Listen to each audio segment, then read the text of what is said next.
વિદ્યાર્થી મિત્રો, મારી યુટ્યુબ ચેનલમાં તમારું હાર્દિક સ્વાગત છે।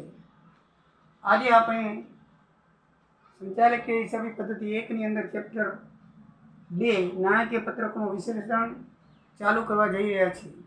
પ્રકરણ નંબર 1 મેનેજમેન્ટ એકાઉન્ટિંગ પૂરું થયું અને પ્રકરણ નંબર 2 આપણે શરૂઆત કરીએ છીએ। તો સૌથી પહેલાં નાણાકીય પત્રકો કોને કહેવાય, કોને ઉપયોગી બનીને લક્ષણો શું છે એની આપણે ચર્ચા કરીએ। તો પહેલાં અર્થ જોઈએ તો ધંધાકીય સાહસોના હિસાબી વર્ષના અંતે આધુનિક ધંધામાં જે પત્રકો બનાવવામાં આવે છે, કે નફા નુકસાન ખાતું છે, પાકું સરવૈયું છે, એને નાણાકીય પત્રક કહેવામાં આવે છે। આ ઉપરાંત ઘણી કંપનીઓ રોકડ પ્રવાહ પત્રક, પછી આર્થિક મૂલ્યવૃદ્ધિ પત્રક, મૂલ્ય અને મૂલ્યવૃદ્ધિ પત્રક બનાવવામાં આવે છે। એવી ઘણા સાહસો એવા છે કે આર્થિક મૂલ્યવૃદ્ધિ પત્રક અને સામાન્ય મૂલ્યવૃદ્ધિ પત્રક બનાવે છે। તો એ બંનેને પણ નાણાકીય પત્રક કહેવામાં આવે છે। હવે કોને ઉપયોગી થાય? તો ધંધામાં જે હિત ધરાવતા હોય એ લોકોને ઉપયોગી થાય। ધંધામાં કોણ હિત ધરાવે? કંપનીના શેર હોલ્ડર છે, લેણદારો છે, ભવિષ્યમાં જે ભાવિ રોકાણકારો છે એને, સરકારી કર્મચારીઓને અને સરકારને પણ એ ઉપયોગી થાય છે। કારણ કે આમ તો જોવા જઈએ તો આપણે વાર્ષિક હિસાબોની અંદર વેપાર ખાતું, નફા નુકસાન ખાતું, કાચું સર્વે અને પછી પાકું સર્વે બનાવવામાં આવે છે। પણ ફાઇનલી નાણાકીય વિશ્લેષણ માટે આ વિષય હોવાથી, પાઠ લેસન હોવાથી, જે નાણાકીય પરિસ્થિતિ દર્શાવતું હોય એવા બે પત્રક છે, એક નફા નુકસાન ખાતું અને એક પાકું સર્વે। તો આ બે વિશે આપણે અભ્યાસ કરવાનો છે।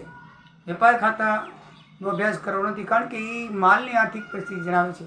આપણે નાણાકીય આર્થિક પરિસ્થિતિ જાણવાની જરૂર છે આ પ્રકરણની અંદર। એટલે આપણે બે પત્રકો, જે નફા નુકસાન ખાતું છે અને પાકું સર્વે છે, એના વિશે ચર્ચા કરશું।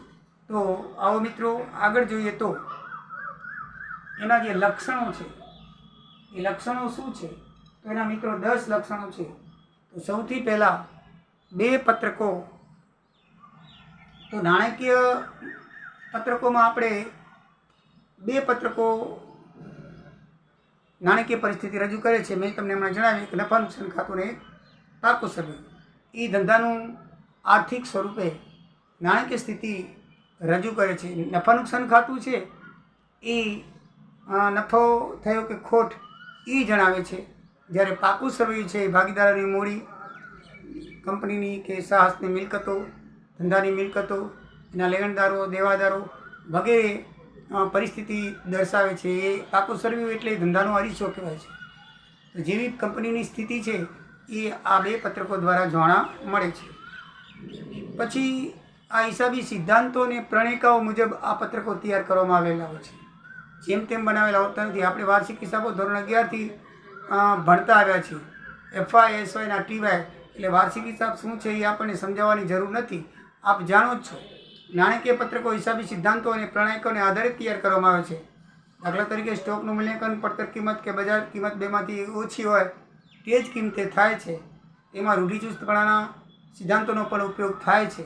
એટલે એમાં જેમ તેમ બનાવવામાં આવતું નથી, પણ સિદ્ધાંતને અનુરૂપ બનાવવામાં આવે છે। નોંધેલી હકીકતોનો આધાર હોય છે, જેમ તેમ લખીને નથી આપવામાં આવતી, બરાબર છે। ભાગીદારોનો નફો છે એ પાકા સર્વેમાં મૂડી ખાતે લઈ આવવાનું હોય તો એ નફો આપણે નફા નુકસાન ખાતું બનાવીને જ લઈ આવીએ છીએ, અંદાજે નફો લખતા નથી। એટલે નાણાકીય પત્રકો નોંધેલી હકીકતો ઉપર આધારિત છે। રોજબરોજ થતા જે વ્યવહારો હિસાબી ચોપડે નોંધાય છે અને તેના આધારે જ વર્ષના અંતે નાણાકીય પત્રકો બનાવવામાં આવે છે। કાયમી મિલકતો તેની પડતર કિંમતે જ બતાવાય છે અને જે વ્યવહારો નાણાંમાં રજૂ થઈ શકે તેનો નાણાકીય પત્રકોમાં સમાવેશ થાય છે। ત્રીજું છે વ્યક્તિગત અભિપ્રાય। હવે નાણાકીય પત્રકો તૈયાર કરતી વખતે આપણે પ્રણયકો ઉપરાંત બીજી પણ વ્યક્તિગત અભિપ્રાય મહત્વનો ભાગ ભજવે છે।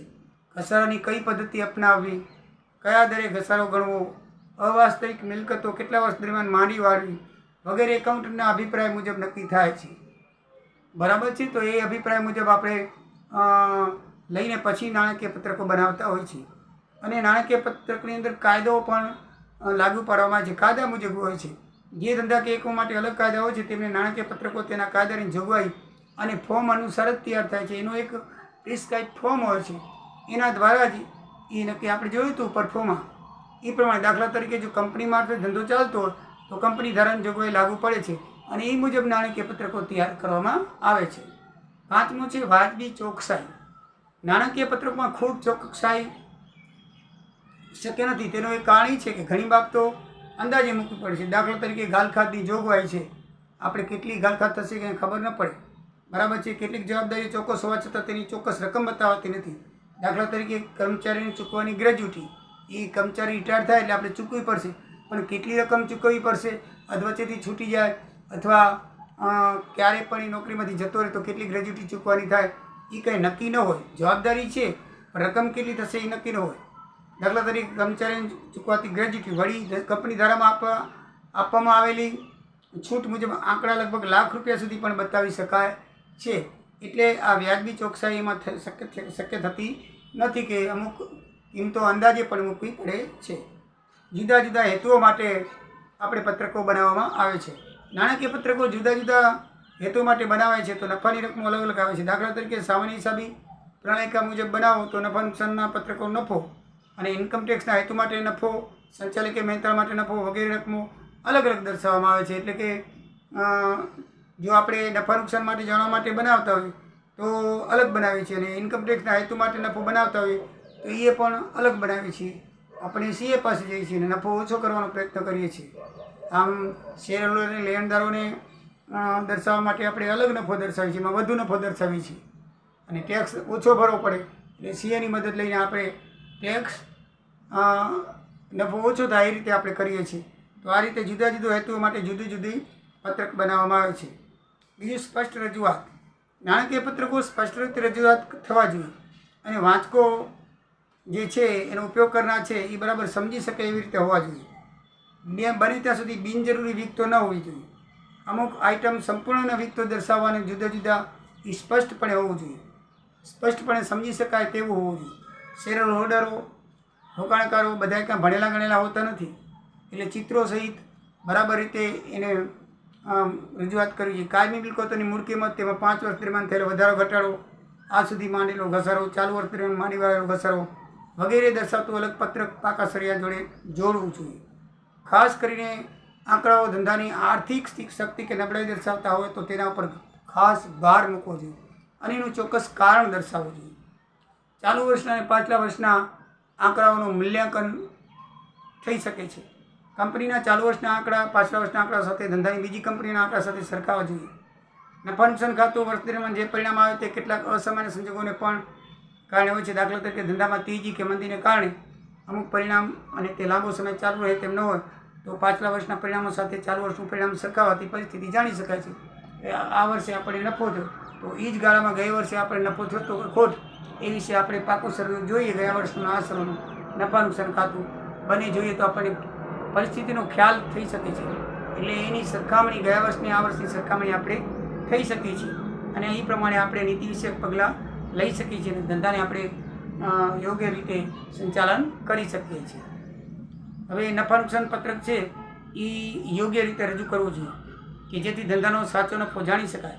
ઉપરાંત કોઈ ખાસ ખર્ચ હોય કે આવક હોય તો એના ઉપર નફાની શું અસર થઈ છે એ સ્પષ્ટપણે નફા નુકસાન ખાતામાં દર્શાવવું જોઈએ. તો મિત્રો આ પ્રમાણે એના 10 લક્ષણો હતા એ થિયરિકલ રીતે પ્રકરણમાં જરૂરથી પૂછાય છે. તો તમે યોગ્ય રીતે પાઠ્યપુસ્તકની અંદર પણ આપેલા છે અને મેં પણ ચર્ચા કરેલી છે તો તમે સમજી શકશો. તો તમે મારો વિડીયો ગમે તો સબસ્ક્રાઈબ કરશો, લાઈક કરશો, મિત્રોને ફોરવર્ડ કરશો તેવી હાર્દિક વિનંતી. જય સિયારામ, જય દ્વારકાધીશ.